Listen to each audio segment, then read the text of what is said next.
Welcome to a broadcast of the recent Lorain County Commissioners' General Meeting.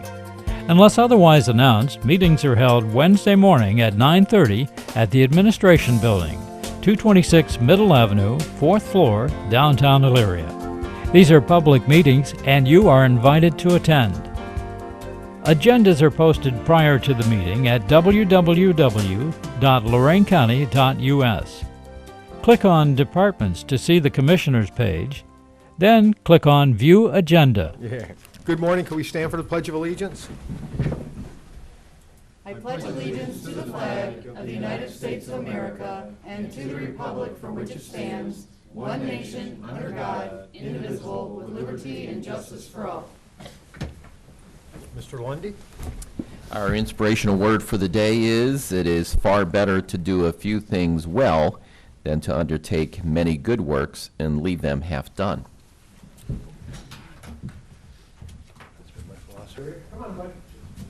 Aww. It's already attached to you. Our featured dog today is a 3-year-old pit mix. He was found in Elyria. He's actually available for adoption today. He's got a great personality. He's in cage number 9. He's quite the right fit. We've got 27 total dogs available, so stop by the kennel and see him. Come on, bud. I think it's a female, isn't it? Oh, female. Yeah.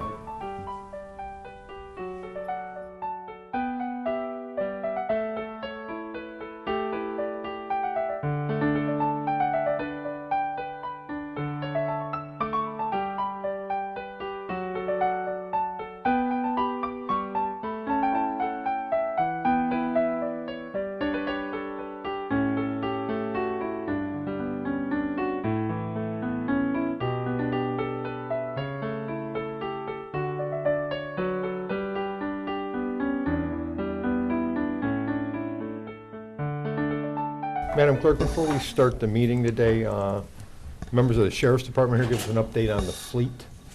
So if we could start off that way. Good morning, Commissioners, Ms. Upton, Mr. Cortez, Mr. Ennis. Lieutenant Daniel Ashdown with the Lorain County Sheriff's Office. I'm our Director of Law Enforcement. With me today I have Grant Kobanelson, our Vehicle Maintenance Coordinator. As it comes up every year, we have to purchase new vehicles, so we've put together a small PowerPoint to kind of show an overview of where we're at this point in time. So with your permission, we are ready to present the PowerPoint. Okay. Wonderful, thank you. On the first screen, this is just like an overview of some of the vehicles that we have. Right now we're currently running Chevy Caprices, Chevy Tahoe, Crown Vics, which were phased out by Ford in 2011, but we still have some of those in our fleet. And then our newest one on the far end to the left is the Ford Police Utility Interceptors that we just purchased last year. We're just now getting them upfitted and put in the fleet. What kind is that? Ford Police Interceptor Utility. It's basically a Ford Explorer that Ford has made to try and endure the rigors of police use. Okay. Go ahead, next slide. This is kind of a quick thing that I try and do when we talk to Citizens Academy, to try and get people to maybe realize just how many miles we drive a year. The circumference of the Earth at the equator is 24,901. In 1 year, our fleet has, the entire fleet for the Sheriff's Office, 1.4 million miles. Divide that by 12, you get about 116,000 miles a month for our fleet to drive. That's like encircling the Earth 4.7 times in 1 month, just for our fleet. So that's kind of puts in perspective how many miles the Sheriff's Office drives just in a month. With that, we'll move on to. That's a good trivia question. Yeah. One of the ways that we've been able to maintain our fleet and keep it running well is with our support car program. One of the benefits to the support car program is that a car will usually average us 8 to 10 years on a good run. If those cars were in fleet use, we'd be replacing them every 4 years. Last year, also a benefit to the public with the use of these support cars was we gained over 6,200 hours of patrol time as these deputies were going to and from work. That gave them the ability to respond to over 670 calls for service. If we didn't have that support car program, our time to respond would have increased greatly, and it would have also cost the office overtime. These are hours that are donated as a benefit to having those cars because the guys are driving on their way into work and driving home without pay, but they still agree that they answer to these calls. Those included everything from criminal arrests, in-progress calls, burglaries, domestics, alarms. When we have prisoners in hospitals, it allows us to send them direct to and from the hospital to alleviate that overtime need. Another benefit of the support car program is we don't have all our eggs in one basket. Our fleet is spread out throughout the county. So if there was a flood or a disaster, we're not wiping out our entire fleet because it's parked in one location. Another important part of our fleet is our auxiliary deputies. These guys and girls are invaluable to us. Last year, they volunteered over 17,000 hours of service to us, which equates to about 8.5 full-time positions if they were to be working for pay. Of that, 7,500 hours were in events that required the use of vehicles, be it traffic control, scene security at arsons or crime scenes. They help out with our other community events, the fair, community festivals, child ID. And in order to maintain that, we do maintain 3 marked patrol units for them and a transport van so that they can take groups of people to the sites where they're doing these details. We'll talk a little bit about the replacement guidelines that we go by on the vehicles. Excuse me. Every year I attend Police Fleet Managers Expo. It's been around different places across the country.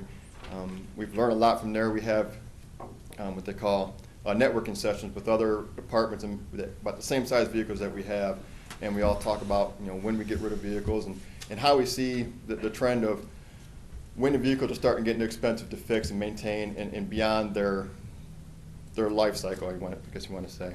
I've used that as a resource. I've used Government Fleet as a magazine. I've used them as a resource a lot for trying to learn and to better our fleet.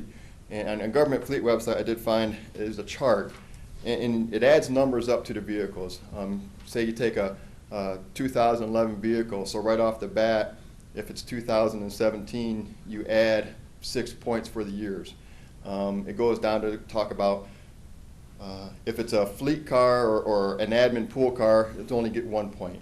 But if it's a police car, right away it's 5 points. So it has its point system. As you can go down, you can see it talks about the points. 0 to 17 points, the car to accumulate, the car's in excellent shape. It goes down, good is 18 to 22. I'm reevaluating a year. 23 to 37, 23 to 27 is satisfactory, and 28 plus is poor. On the next slide, we went over our fleet now. Our fleet totals are 83 cars, but our fleet road patrol we have is 44. They make up 53% of our fleet. Our marked road patrol cars are the ones that you see out with the lights and sirens and the decals and such on. They make up the majority of the fleet. They do the majority of the driving. Currently, right now, we have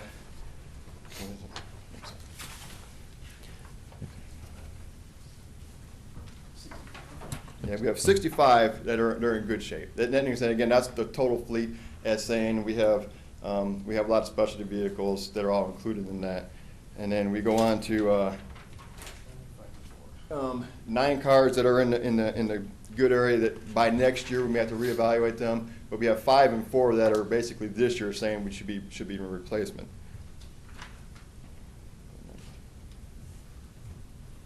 And then replacement guidelines by mileage. And again, like I said, we talked to the people at this Police Fleet Expos. I've researched the guidelines. You can see the national average is about 100,000 miles for when it comes to replacing police vehicles. Michigan State Police does it at 70,000. We're right at 160,000. We'll drive the cars up into there, and then at that point, that's when they start getting really expensive. They're in the shop 2-3 times a month, just a lot of little stuff, or transmissions, big stuff like that. They get expensive to maintain and unsafe for the officer, undependable. Because if you have an officer run into a hot call and something happens to it, he doesn't make it to the call and doesn't help the public. Talk about current fleet mileage. we say we have 67 vehicles that are under 100,000 miles. We have seven that are in 100,000 plus, between 100 and 140,000, 5 and 140,000 plus, and then we have 5 at 160,000 plus, and 4 at 140,000.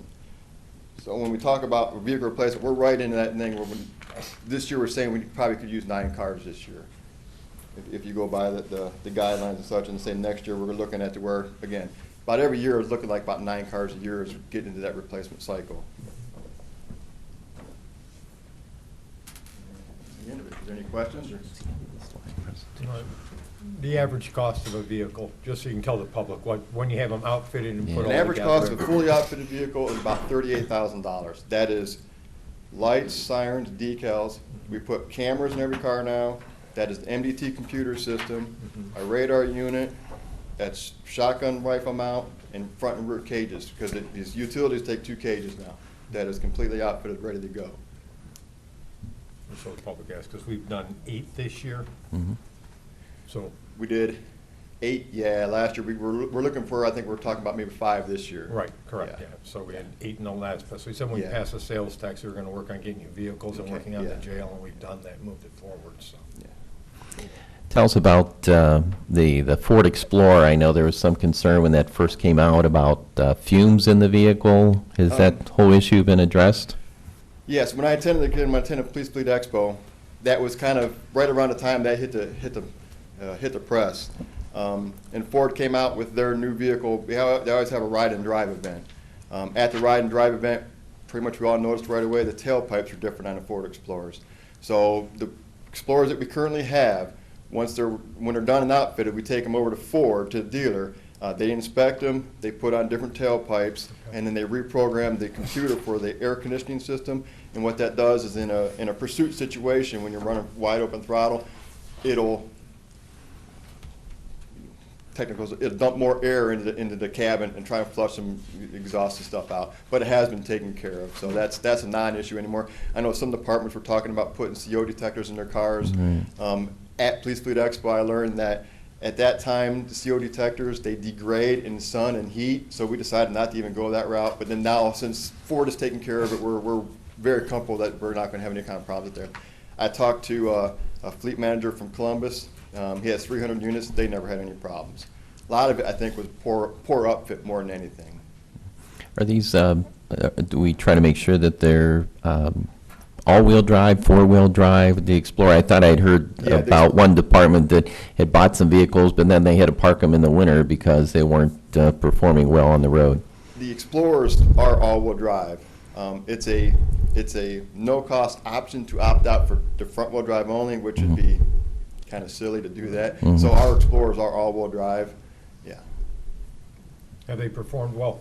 So far, yeah. Okay. And the Tahoes, I'm assuming also? Yes, yeah. Okay. Yeah, everything, the manufacturers do a real good job at trying to make changes to the cars to make them better for the police officers. If you were to get in the seat of a Ford Explorer that we have, it really wouldn't be comfortable for you because you don't have a belt on. They make the seat, they cut the seat out and stuff for when the belt's on, it's not pushing their back. Right. Your cars have lumbar support, so it's already pushing. So if they left that seat in a police car, it would be really uncomfortable for an officer for 8 hours a day. So they have stepped up their program to make the cars a little more comfortable and stuff for the officers and deputies.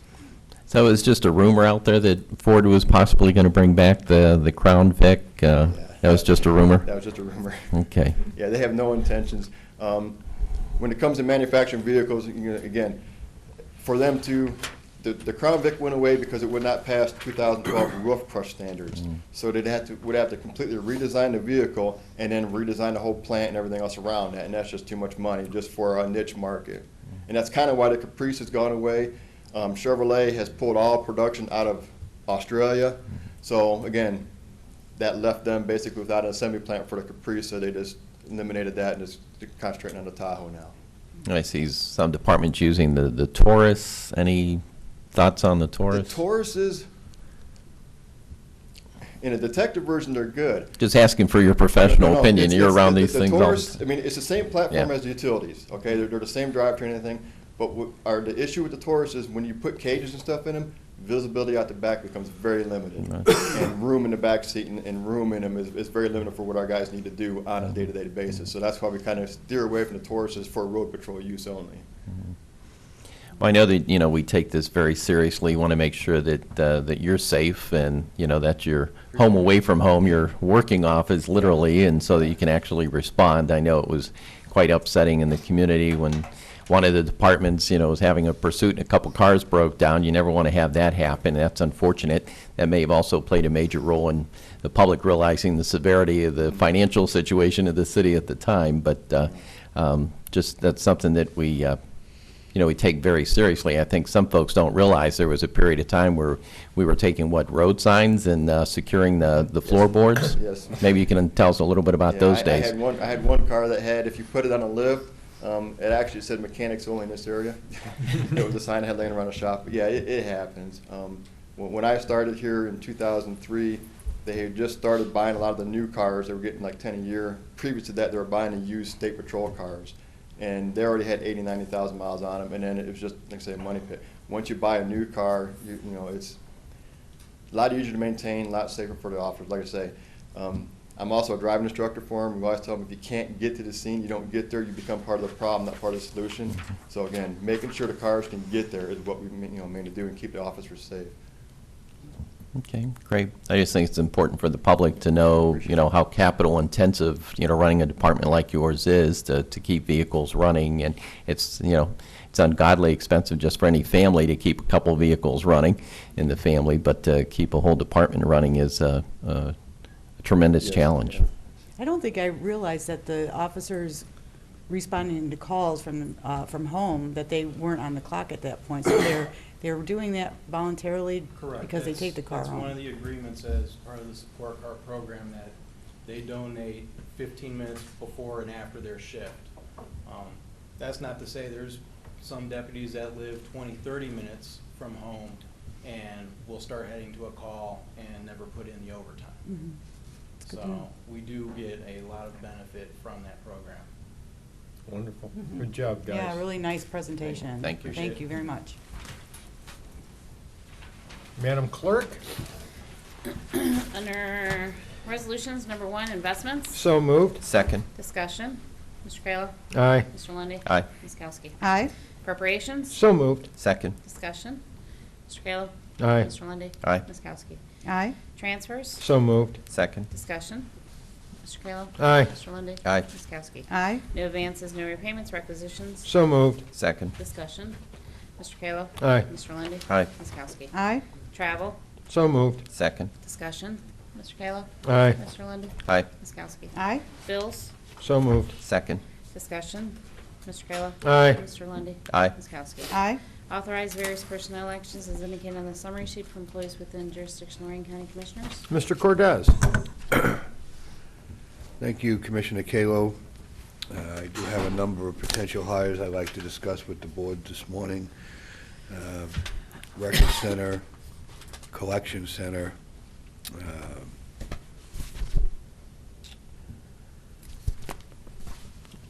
possibly maintenance, workforce development.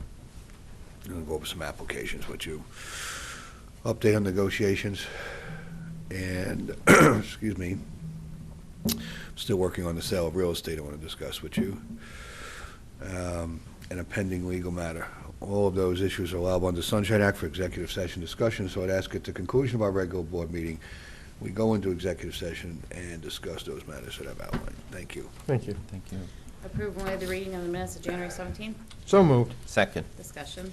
Mr. Kayla. Aye. Mr. Lundy. Aye. Ms. Kowski. Aye. Approve payment for victims of domestic violence fund to Lorain County Safe Harbor, Inc., DBA Genesis House, for the amount of $29,940.74 as collected by Lorain County for the period July 1st through December 31st, 2017. Collection and payment are pursuant to ORC Sections 2303.201 and 3113.34 through 39.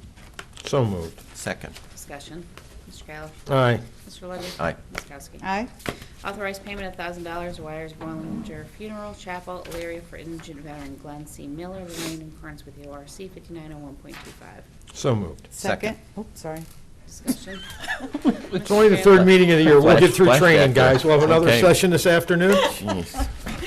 Mr. Kayla. Aye. Mr. Lundy. Aye. Ms. Kowski. Aye. Community Development Amendment Resolution 08374, creating incentive district in the unincorporated territory of Lorain County, and all authorized related actions pursuant to ORC 5909.77 through 81 and 5709.85 Eden Estates. So moved. Second. Discussion. Do we want Don? Yeah, I was going to ask. Do we need, Don, you want to give an update on this? Or Don Romancer from our Community Development Department? Good morning, and thank you, Board. This is a continuation, outcome of a public hearing that we held last year. This is to allow for the reimbursement to the developer of, out in Eaton Township that installed a turning lane on State Route 57 as part of his development, and also provided some other public rights-of-way to the public. Originally, this program or project had started back just before the economy had tanked. When the TIF was originally entered into, there was an expectation that the developer would be able to move through events beyond anyone's control. This development has taken much longer than would have been imagined. The way the TIF is designed, once the developer is repaid, we would go ahead and cut off the TIF, and everyone, all of the real estate taxes being collected then would be distributed to the local governments, especially the schools. And then we did have a brief conversation, Mr. Cortez and I, with the school district. They called us last week just to make sure they understood what was going on. We gave them an ample amount of time. They had some reasons for not responding promptly to our notice. This is a 1075. Actually, we only have to serve notice. The board owns the 1075. There's no cooperation from the school district is required, but we always seek agreement, at least in understanding from the school district. There's no sense making ill will on these things. So that's why we pushed it back on the agenda. We had discussed this several weeks ago. Yes. This is just housekeeping from what we did at the beginning of the year, and they were satisfied with where we were going, and that this was just a housekeeping issue because the original TIF didn't meet its purpose, and that this would sunset as soon as we collected enough money to complete the turning lane. They were fairly agreeable. We got to meet a new controller or New treasurer. treasurer They just from had, the school you know, district. So there, it was gave us an opportunity to introduce ourselves to each other and have conversation for our future work together. So I think everything was satisfied, and I was happy the way the conversation all went. Thank you, Don. You're welcome. Thanks, Thank you. Mr. Kayla. Aye. Mr. Lundy. Aye. Ms. Kowski. Aye. Authorize various contracts for homeowners to receive grant assistance from CHIP Program Year 16 Home Repair and Private Rehab, which includes contingencies for any unforeseen change orders and being most responsive complying with specifications. 1, Green Home Solutions Cleveland, amount of $6,380 for Frank D. Costa Sr. at 10480 Greenview Avenue, Columbia Station for home repair. KMU Trucking and Excavating, Inc., Avon, in the amount of $15,950 for Kelly A. Redinger at 42799 Haven Drive, Larry Township for septic. Gen Met Construction Lane in the amount of $47,395 for Michael Morgan at 66 Rosa Street, Kipton for home repair. So moved. Second. Discussion. How does that song go? 2 out of 3 ain't bad or something Yeah. like that? At least we got 2 of them this time here in Lorain County. We continue to work to try to keep this work here. And a lot of invitations went out, but we're still not seeing 100% of the work going to Lorain County companies, and we're going to keep trying. I want to keep talking about that here. I know word of mouth gets out there. When you send out 10, 15, 20 invitations and we're still not successful at keeping the work home, it's a little bit discouraging. But this is better results than the last round we saw. So I'm a little bit happier than I was the last time we awarded these contracts. I'm actually working on a company to add to our list of people to send to. It's a female business owner who has a construction company, and she's supposed to be sending me her information this week, so. Perfect. Appreciate you doing that. Thank you. Mr. Kayla. Aye. Mr. Lundy. Aye. Ms. Kowski. Aye. Job and Family authorized purchase service agreement with Medina County Sheltered Industries, DBA Windfall Industries, Wadsworth, Ohio, in the amount of $224,657.93 to provide a work experience program for supplemental nutrition assistance program recipients and OWF clients in fiscal year 18, effective February 1st, 2018 through September 30th, 2018, and authorize director to execute on behalf of the Board of Prosecutors approval as to form. So moved. Second. Can we Discussion. Yeah, have a you little wanna- discussion on this? Yeah. Right, I was I figuring- saw Jeff King's back there. He is, and I'd like to ask him to talk a little bit on this. This is a really good cooperative that we did with the Port Authority. We built out a facility within the larger facility we have on Abbey Road to provide an area for this work experience. It's a great collaborative. We were able to gain a suitable work area onto this and get the build, so we have that. And the ROI has been completed on that, and it brings a little bit of profit into the Port Authority while at the same time provides a cost-effective means to gain the work requirement under the regulations. And Mr. King is here, and I'm sure he'll give you more information on that. Really, it's really one of those areas where multiple levels of government and the private sector came together to leverage dollars for the betterment of the community. This contract has been extended to include food stamp clients also. Prior to that, we had OWF clients, and we could serve them in our building on North Ridge Road. Because the state wants participation rates for food stamps, we had to increase the building. And we've gone out there, they made some changes, they put in some lavatory things, walls, all kind of things. It's worked out real well.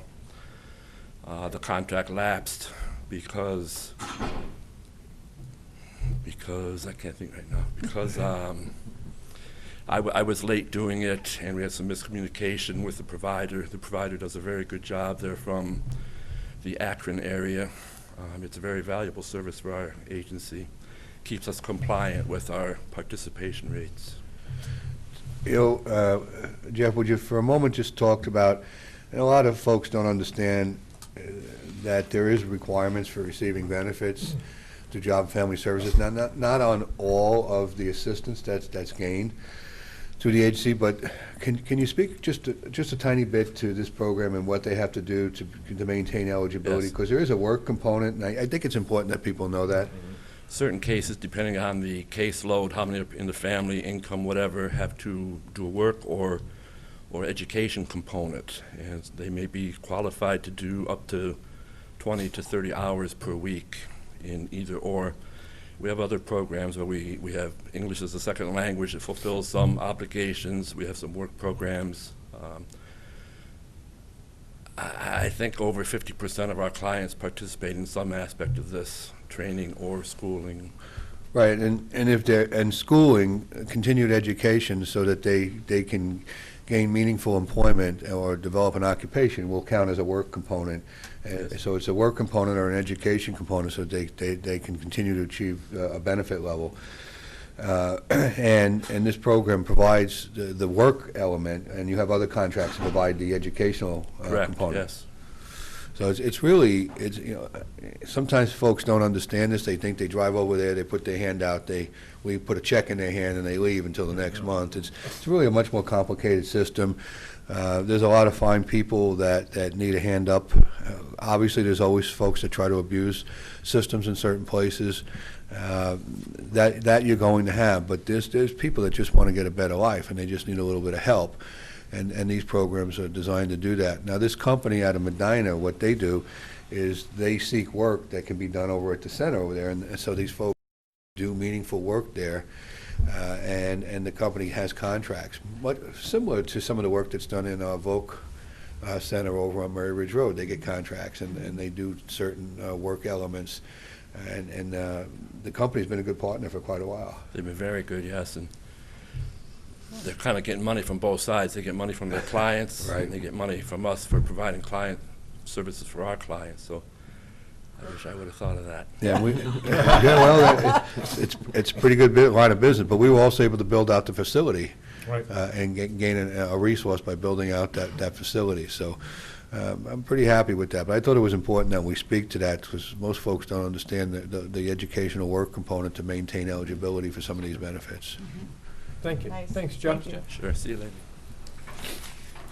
Mr. Kayla. Aye. Mr. Lundey. Aye. Ms. Kowski. Aye. Sanitary establish a county system fee of $9 per month per residential unit for properties on Hawk Road, Columbia Township that elect to connect into the local sewer according to the sanitary sewer service agreement authorized by Resolution 16219. So moved. Second. Discussion. We're going to discuss this with Neil Sword, the $9 per month stormwater district fee.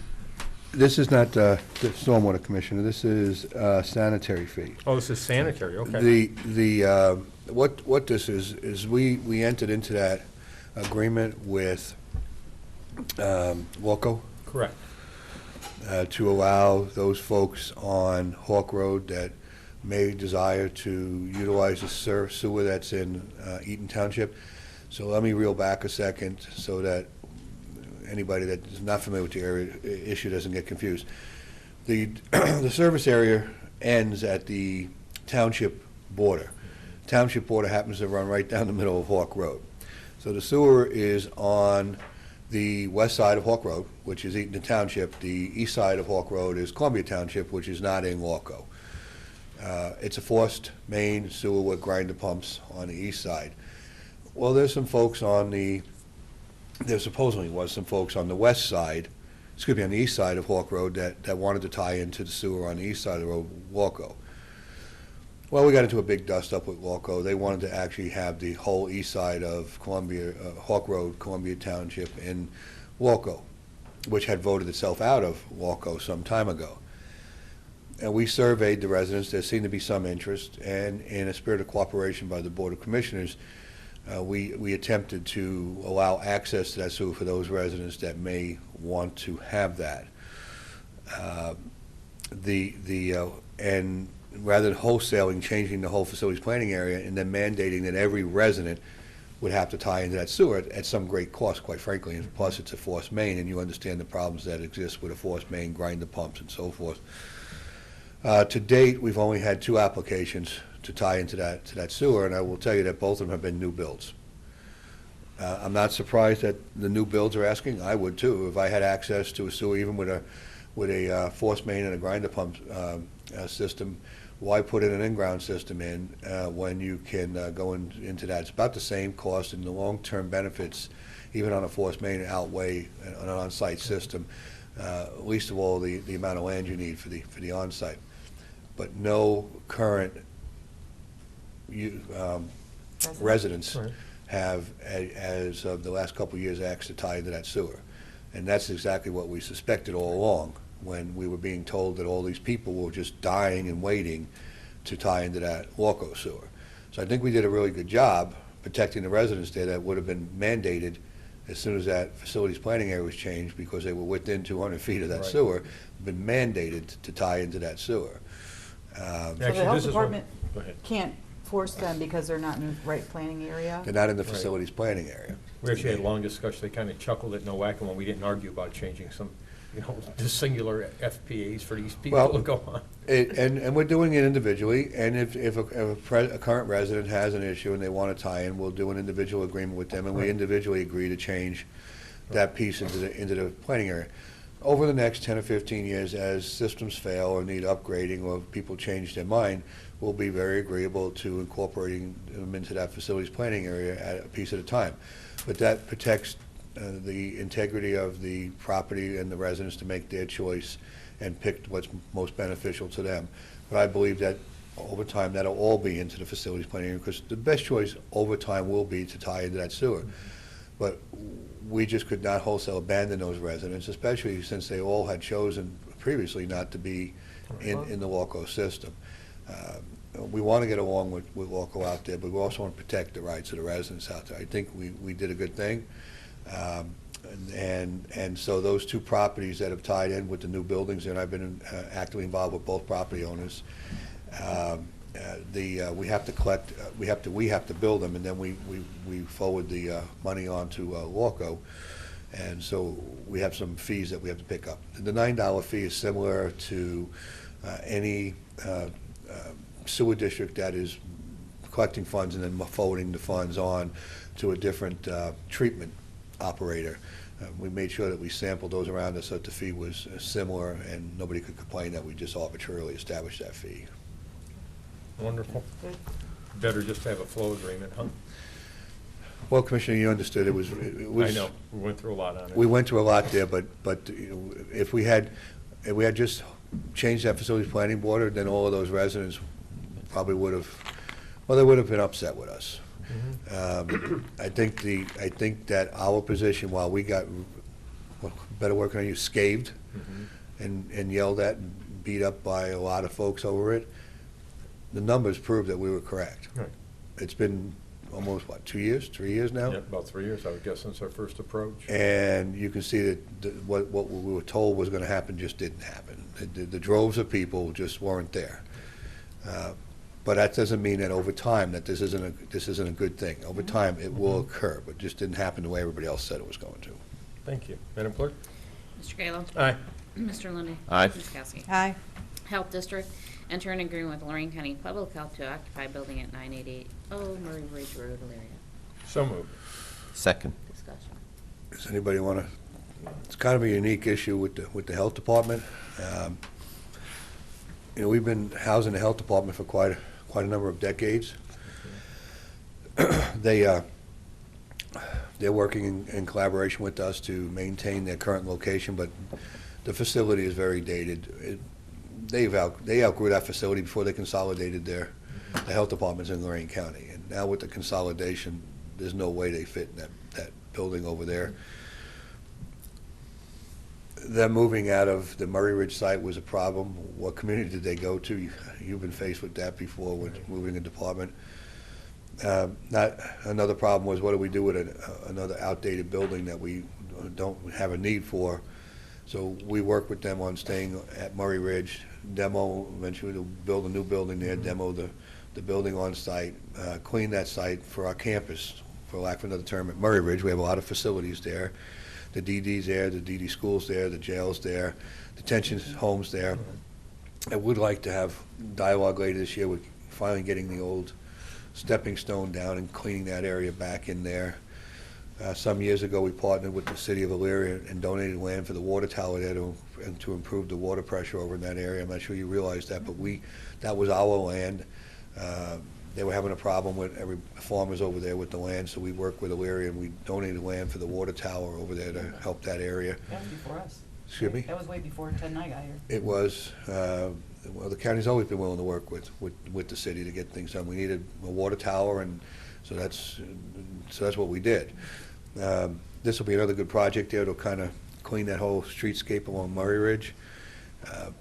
So we wanted to continue our partnership. We provide certain utilities to them and certain maintenance supports to them, and in order to continue that collaboration, this just explains what we'll continue to do for them if they put their facility out on Murray Ridge. Working with Dave Colville's been a pleasure. We sit down, we talk about things. He's a hard negotiator. I give him credit for what he does, and of course, bringing the two health departments together was no easy chore.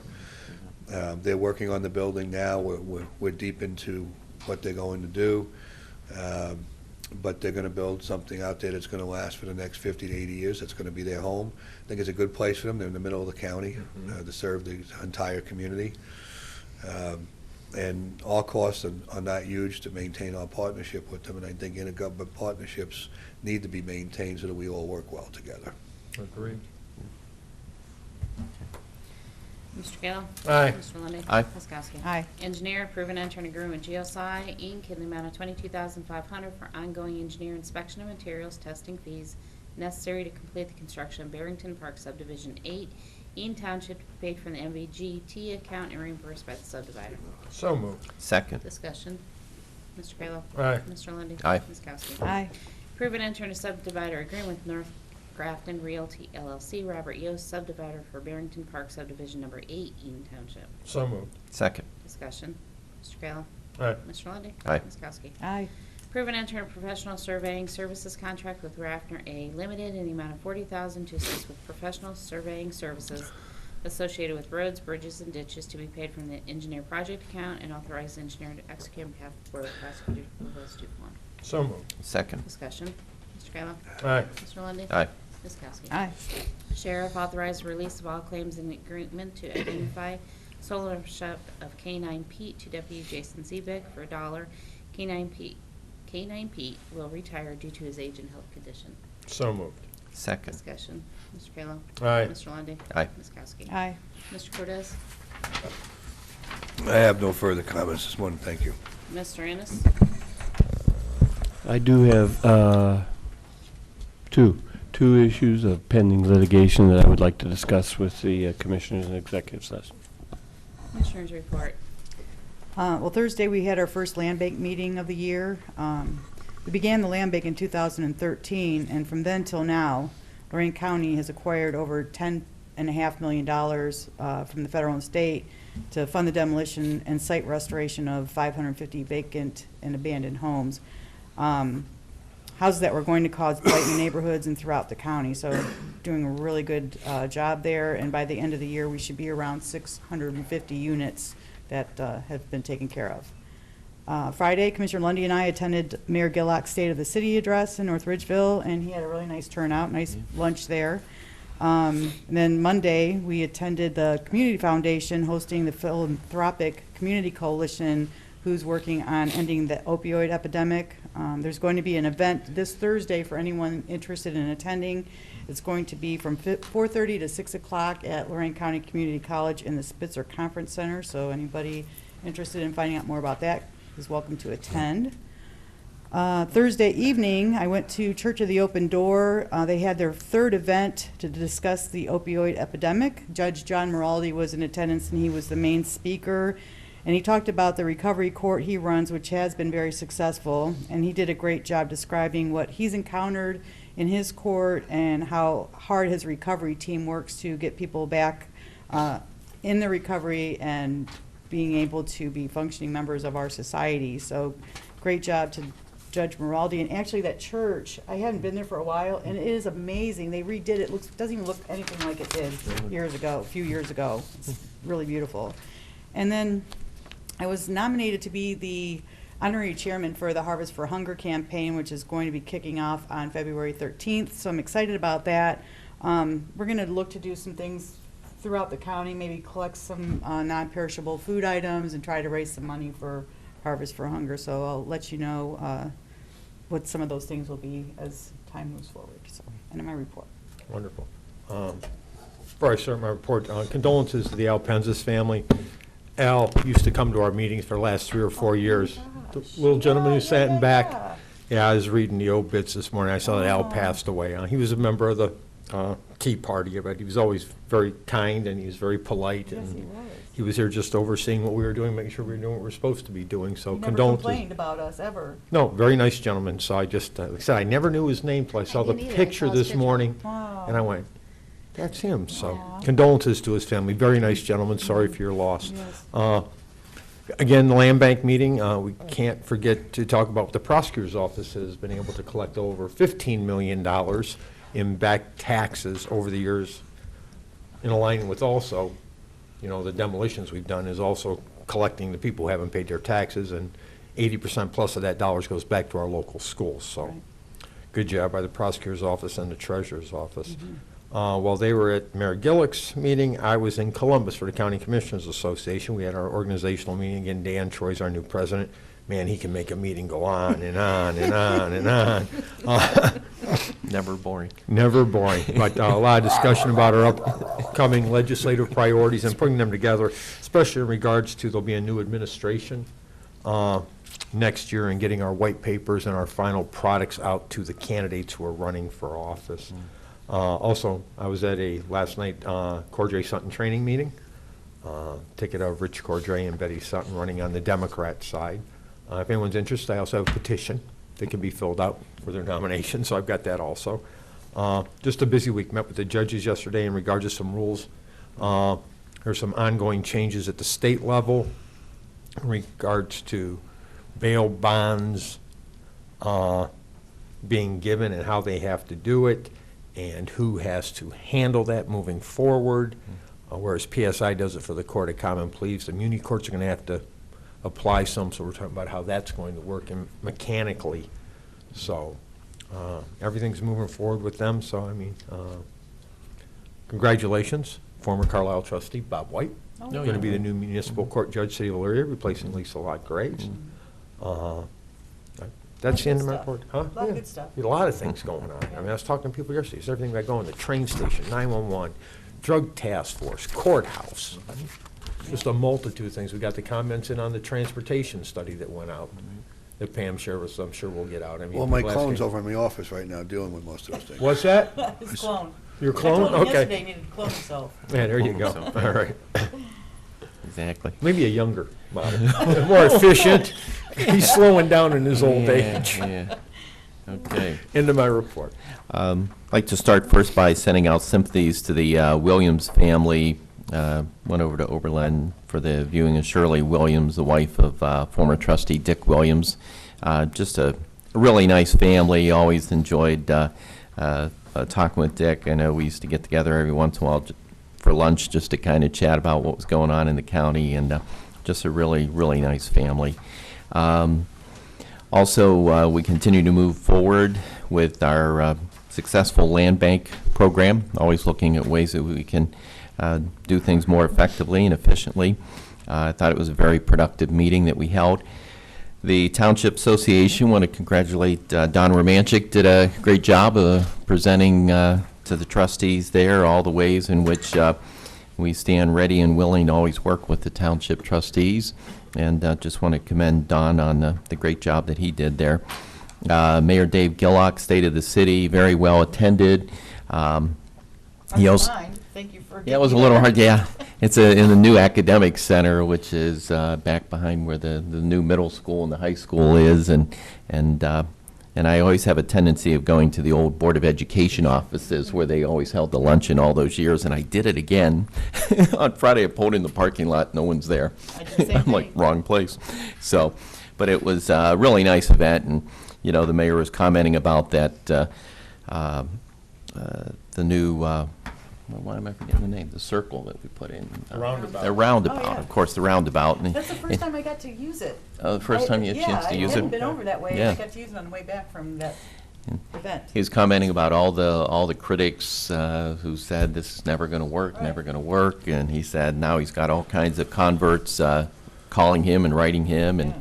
and thanking him for putting it in, and you know, we really enjoyed working in partnership with the county engineer and you know, bringing some resources to the table on that project. And yeah, I go through that roundabout a lot, and I used to dread going through that intersection, and now it's just as smooth as can be.